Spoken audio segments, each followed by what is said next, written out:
Bonjour à tous, je suis Idriss de Trévour, une agence qui vous aide à obtenir votre autorisation d'urbanisme. Et aujourd'hui, on va parler de la différence entre la déclaration préalable de travaux et le permis de construire.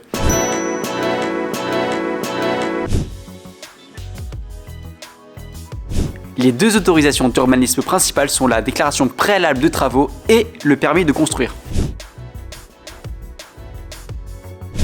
La déclaration préalable de travaux est une demande d'autorisation d'urbanisme plus simple à obtenir qu'un permis de construire. Elle concerne généralement les petits projets, c'est-à-dire ceux compris entre 5 m² et 20 m² de surface d'emprise au sol ou de plancher.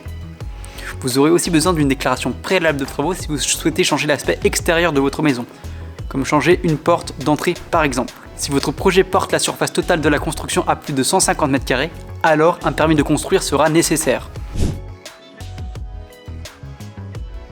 Donc voici quelques exemples de projets soumis à une déclaration préalable de travaux. Donc il y a par exemple la création d'une piscine avec un bassin compris entre 10 m² et 100 m², création d'un petit abri de jardin, changement de menuiserie comme une porte d'entrée ou une fenêtre par exemple. Donc voici quelques exemples de projets soumis à un permis de construire. Alors il y a par exemple la création d'une grande véranda, d'une surélévation ou d'une extension de 50 m² ou encore la construction d'une maison individuelle. Quels sont les documents nécessaires pour pouvoir obtenir une déclaration préalable de travaux ou un permis de construire? Donc il faudra envoyer quelques documents à la mairie, allant du DP1 jusqu'au DP8 pour la déclaration préalable de travaux et du PC1 au PC8 pour le permis de construire. Vous devrez aussi remplir un formulaire CERFA.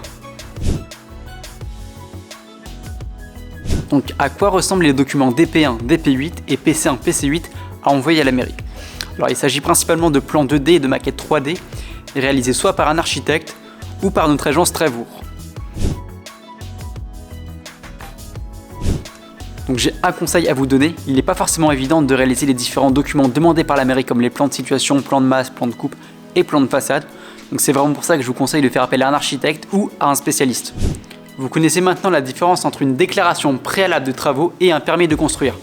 N'hésitez pas à laisser un like, à vous abonner et à consulter notre site trévour.com si vous souhaitez être accompagné.